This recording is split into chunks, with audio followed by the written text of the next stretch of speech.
I've been keeping the JUWEL RIO 240 tank for over 600 days now, and today I want to explain the best and worst animals that I've kept in this tank.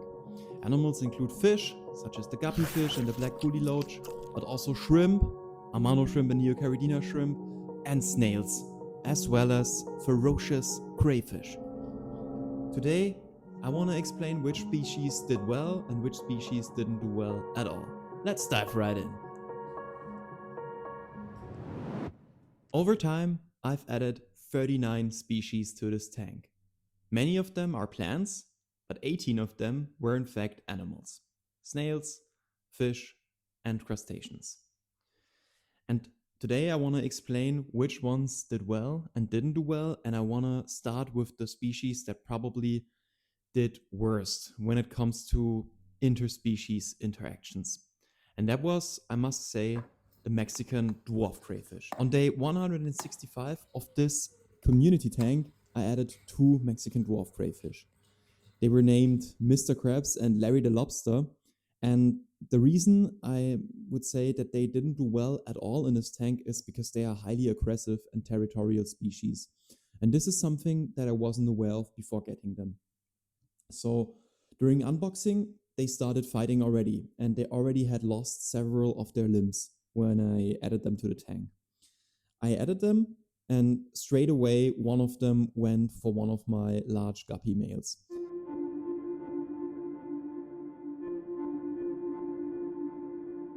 The original idea of adding these Mexican dwarf crayfish was that they would act as a population control or top-level predator, apex predator, that would only prey upon the small and weak guppy fry. So guppy fry with twisted spines, for instance, because of birth defects. That was the original idea, and that didn't work out too well. So in the end, they went after all the guppy fish with long fins. So you can see that we have a couple of guppy fish, and maybe we can get a little closer with the camera, that we have a couple of guppy fish in here that have long tails, or long fins rather, and some that have a very short fins. And the ones with short fins, they are usually way faster, like this one, for instance, this beautiful one here. They are way faster than the ones with the longer fins. The longer finned ones are actually called fan tails, because they look like a fan, in fact. And those were the ones that were specifically sensitive to attacks by the dwarf crayfish. They ate them alive, basically, and that was a huge issue with these dwarf crayfish. But it basically resolved itself, because on day 193, one of the Mexican dwarf crayfish was laying somewhere around here in this tank. The tank at the time looked way different. You can see it in the video from back then. And on day 193, that one was already passing away. I think the stress of the other dwarf crayfish just made it suffer and then die, and that was only 30 days after adding it. And then the other one even attacked it while it was basically dying already. It was still twitching sometimes, but it was basically dying. And that led to my conclusion that it was not a wise idea to add these Mexican dwarf crayfish from the start. And I wouldn't recommend you guys to add them in such a community tank where you have fish with long fins, because it's really terrible for the fish. That's why I wouldn't add them again.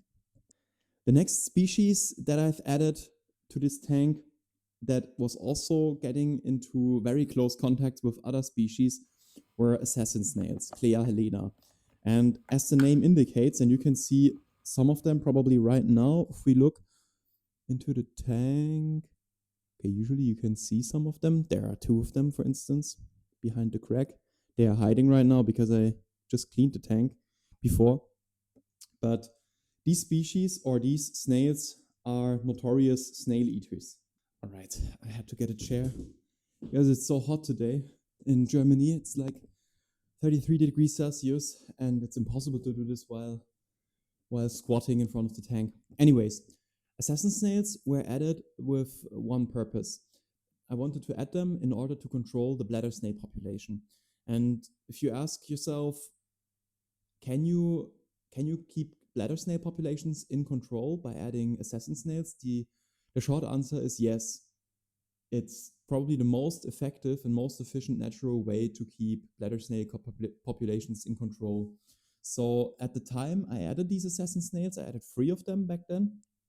There were tons of bladder snails in there. And these bladder snails, they are nice because they keep your biofilm in control. They eat away all leftover food and algae, but if they reproduce too much, then they themselves become an issue in the tank, mainly because they don't look too great. And then I also had red-rimmed Melania snails. They are also called Malaysian trumpet snails, and those were also becoming a problem. Now, if you ask yourself now if you can control Malaysian trumpet snails by adding assassin snails, I would say yes as well, but with a small caveat. So while you can see in the tank, there's not a single bladder snail left. And this has been the case like 3 to 4 months after I added the assassin snails originally, but there are tons of Malaysian trumpet snails left. And I can show you that. I can prove that with some evidence. So I've just cleaned the tank earlier this day, and there were some Malaysian trumpet snails left in here. Of course, I don't find them right now. So, for instance, there is one Malaysian trumpet snail, and it's right out of this tank. And the thing with Malaysian trumpet snails is that they are a burying species, so they are nocturnal. That means they hunt or they eat when they are active during the night. They get out in this tank in the open, and during the day they are always buried within the sand. And I must say that the Malaysian trumpet snail population has become way smaller, but they are still in there, as you could just see. But definitely the assassin snails, or adding the assassin snails, has reduced their population drastically, which is nice because that was the original goal. Now, you may wonder if the assassin snails also attack other animals, and unfortunately they do. That's why they are second on my list of worst or most controversial animals in this tank. Now, which other animals do I have in there? I have nerite snails, tons of nerite snails. So we have those zebra nerites that you can see here doing their thing. And we have the normal nerite snails, the black nerite snail. And then I also added red racer nerite snails originally to this tank. And while they are beautiful, they are a little bit smaller than the other 2 nerite snail species. And the assassin snails actually don't attack those black nerite snails or the zebra nerite snails. I think they are just too tanky and too large, too bulky for those assassin snails to attack. But there's an issue with the red racer nerite snails. So I added the red racer nerites like a year ago, I think, and those assassin snails actually attacked them. And one by one, they killed all of them. And that was quite a surprise to me because I thought all assassin snails were basically not immune, but had a good defense against assassin snails, but that was not the case at all. So if you're thinking about adding red racer nerite snails and assassin snails to the same tank, don't do it, because the assassin snails will kill them over time. And that was something that I did not anticipate. However, keeping nerite snails and zebra nerite snails together with assassin snails is no problem at all. As you can see here, they are both living in the same environment, and that they're both doing fine. And the assassin snails also have another issue. Once they run out of prey snails, so bladder snails or ramshorn snails, for instance, they will start preying upon weak fish. And weak fish means that fish that are sleeping on the ground or close to the ground, or fish that are sick and or pregnant, they are more vulnerable to assassin snail attacks. And I can show you this in 2 videos that I shot over the last year, where they actually attacked one of my yellow phantom tetras and one of the pregnant guppy females. I think both were dead before already, but the assassin snails, once they attach to the fish, they have these extendable proboscis organs.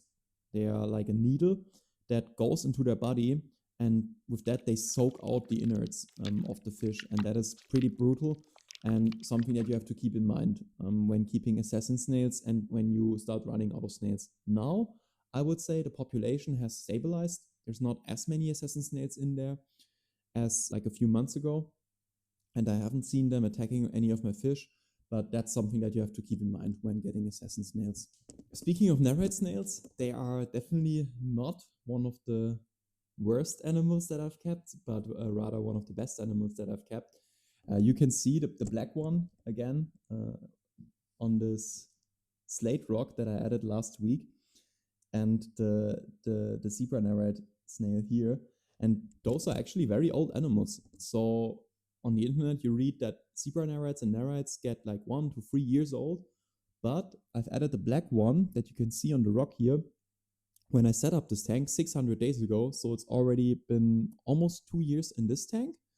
And I've kept it in my other tank, which I basically used and transferred all of the species from the other tank in this one for at least 5 years, I would say. So this snail is like 6 or 7 years old, and it's still doing its thing. It's still eating biofilm every day, and they have lots of benefits. They eat biofilm, they eat large algae chunks, and also eat leftovers from your fish. So that is a benefit, and they cannot reproduce in an uncontrolled way because they need salt water to reproduce. So if you want a large snail that looks actually pretty cool, that doesn't reproduce in your tank a lot, then narwhal snails are the best snail I would suggest, and they are ultra hardy. The only downside is that they still lay eggs. Despite them not being able to reproduce, they will still lay eggs, and the eggs are white, and you can see it on their own shells, but you can also see it on the black stones. So keep that in mind when getting those snails. They will lay their eggs everywhere, and you will have to remove those eggs constantly from the aquarium glass and from rocks and plants if you don't like the way they look. The next species that we have on our list that had also some clashes with other species is the black coolie loach. Now, black coolie loaches are usually relatively peaceful fish, but I read on the internet that they tend, because they are relatively large fish compared to the other ones in here, so they are like this when they are grown up, that they tend to eat guppy fry, especially guppy fry that swims slow, that has birth defects. So originally I added them for the exact same reason. I also added the Mexican dwarf crayfish for guppy population control. And that worked out quite well, I would say. And I originally added 3 of them. So I added 3 black coolie loaches. And the first one was named Dyson. And it's called Dyson because it likes to sift through the sand, and it usually chills and just leaves the guppy fish alone. The second one was named Papa Loach by one of my subscribers, which I found was very funny. He's basically the same. He usually likes to chill on that floaty here. I can also add a video where you can see him doing that. And then the third one, and the most aggressive one, or the one with the highest prey drive rather, is Hoover. And Hoover from now and then snacks on guppy fry, and you can see it actually in this video here, where one guppy gets too close to its mouth and it just soaks it up.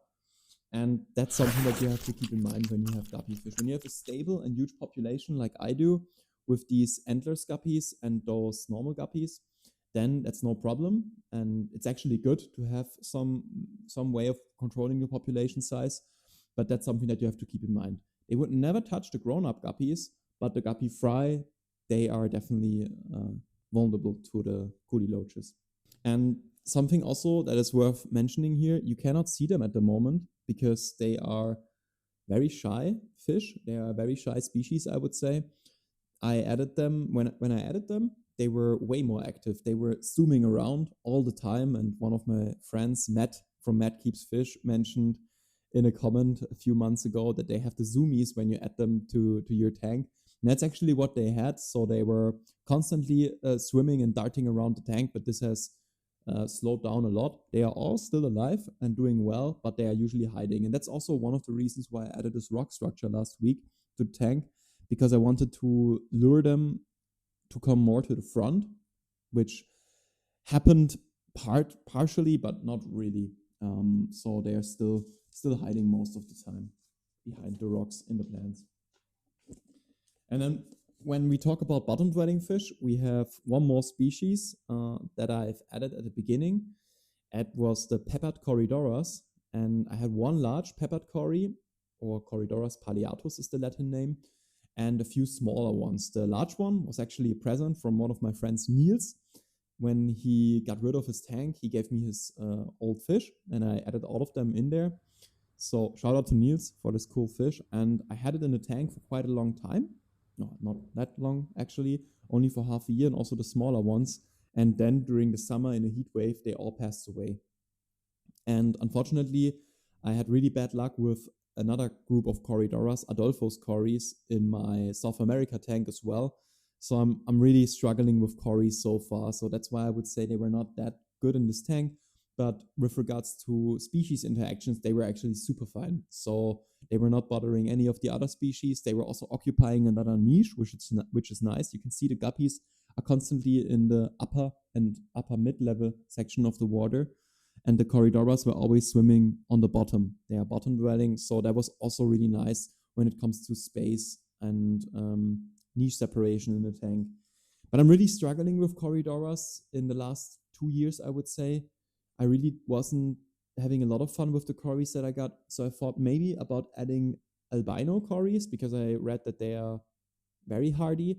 But then I'm not sure. Let me know what you guys think in the comments below about me adding more cories to the tank.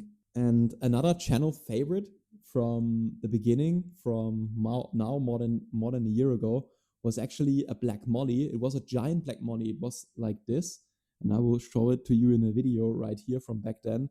And it was cool. It was like a water puppy, basically. It was really like it had its own personality.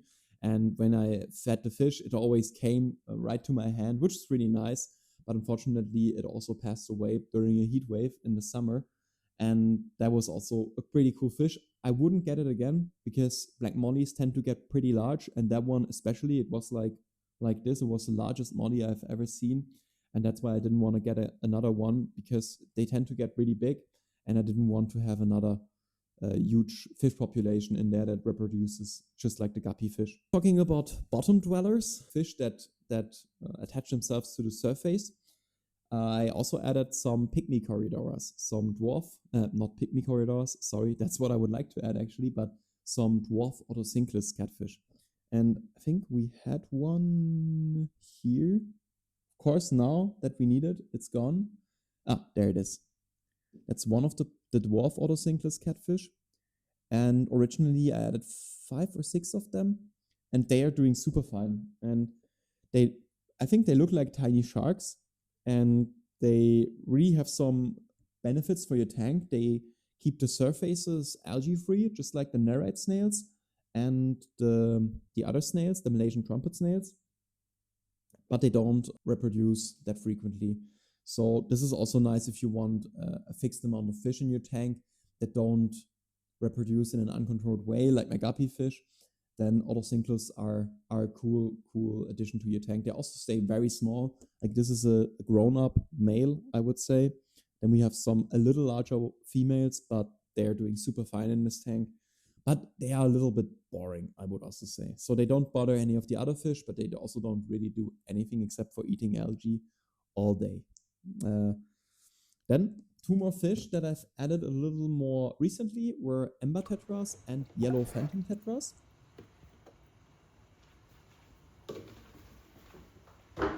Now maybe we can see some of them. What's really cool is when we feed them, maybe we can give them some feeding pellets. And the cool thing, if you have bottom dwellers, mid-section, fish that live in the midsection and fish that eat at the surface, the fish at the midsection will always try to eat what's there. So you can see there's tons of ember tetras and those yellow phantom tetras. You can see the phantom spot here. And the reason why they are called yellow phantom tetras is that they get this yellow shine when they get a little older, which is beautiful. These fish have been an amazing addition to this tank. I think I need to feed them a little more in a minute. But you can see that they're absolutely beautiful. They have this yellow and red color on their tails and have this black phantom spot. And the ember tetras, they are maybe 1/3 of the size of these yellow phantom tetras. And you can keep them both together very well. Like they do super well. They don't bother each other. And you can also keep them with no problem with the guppy fish.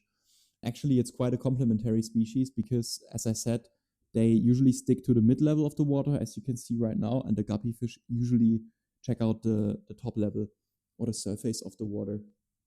And I really like the way they behave and the way they start. They are triggered when you add some food or when you open the lid. you will see that they get way more active instantly, like little piranhas, which I really like and really appreciate. Actually, I almost lost the most important and most dominant species in this tank, which is the huge population of antlers guppies and guppy fish in general. It's like a hybrid population, I would say, of antlers guppies and normal guppies. I've kept them in my other tank like 10 years before that tank, 13 years before that tank, and now in total for around 15 years, that same population. I've here and there added one or two different strains, but they've been in this tank or in my tanks for around 15 years. Population is, I would say, ultra strong and ultra healthy. So they have beautiful colors, and the really interesting thing about guppy fish is that their colors change all the time from generation to generation. They have different tails, they have different kinds of color shades. They all have an amazing behavior, I would say. Sometimes they hunt on the between those floating plants. Sometimes they munch on stuff that lays on the ground. They eat basically everything. They are omnivorous. And actually, they also eat insects. So when you add dead flies, they will also eat that. They will eat everything. They are a great and hardy fish species and the absolute centerpiece of my tank. And I will never want to live without guppy fish in my life. So I think they are amazing, and I think it's also great that they have such a large tank that they can swim in with 240 liters here. Now, I also added two different kinds of shrimp species, Neocaridina shrimp and Amano shrimp. They are also great at controlling algae, but you must take into consideration that in such a large and planted tank, you will rarely see them. So I see maybe one of the Amano shrimp once a day, twice a day. I think we don't see one right now because they are also a little more shy species, I would say. But you need to keep that. You need to take that into consideration when you get Amano shrimp for such a large tank, or cherry shrimp, or Neocaridina davidi shrimp rather. You really need to get tons of shrimp. So I added, I think, 3 Amanos, 4 Amanos, and 5 Neocaridina davidi shrimp back then. And the Neocaridina shrimp I maybe see once every 2 or 3 weeks, and the Amano shrimp also rather rarely. Amano shrimp will not reproduce in this tank. Neocaridina shrimp can reproduce technically or biologically, but they haven't so far because I think the large fish population just eats all the shrimplets. And this is interesting because in my other shrimp breeding tank, I originally added like 8 shrimp, and now there's like 50 of them in there, while in this tank it's still the same 5 or 6 shrimp that I originally added. And Amano shrimp cannot reproduce in this kind of setup because they actually need brackish water to reproduce for their shrimplets to grow to maturity. And last but not least, we have one last species that is living on the surface and in the canopy of this tank, which is the aquatic springtail. Very interesting animal. I didn't add them to the tank on purpose. They were just there, probably hitchhiking some of the floating plants that I got. They look like insects, but they are not. They are part of the Collembola, which is still part of the hexapod subphylum, but they have their mouth parts within their head, so that's why they are technically not insects, and they are an extremely old kind of animal. So they have lived on Earth for 400 million years, and they have relatives in other springtails, which are living on land and in wet environments, but these ones are actually living on the water surface, so they can jump on the water surface and use the water surface tension to jump on there and live on there. And they require floating plants if you want to keep them in your tank. And what's interesting is that they have actually a super beneficial function, because the guppy fish can eat everything that they reach, and they will sometimes also jump onto floating plants to eat food there, but everything they cannot reach, the aquatic springtails take care of. So if there's leftover fish food that sticks to the Amazon frog bit that I have in this tank, for instance, the aquatic springtails will naturally take care of that. They are like the janitors of the surface of your tank, so to say. So if you want, you can check out the aquatic springtail documentary in the top left. And with that, I would like to say thank you to all my channel members. I will put a list of all of my channel members here. So right now we have 9 channel members that support me and my work here with a small monthly fee. And you can do the same. If you scan this QR code, you can check out the Tetra Gang or the Guppy Gang. You can cancel it every month, and it's really nice because you get exclusive members only content. You get early access to my videos, such as this video, and you get exclusive behind the scene posts, what I'm doing in the next few weeks in my videos. So feel free to check out the channel membership here. And if you like this video, I'm sure you would love this video where I explain in detail which were the best and worst plans in this JUWEL RIO 240 tank, or this video. Thanks for watching.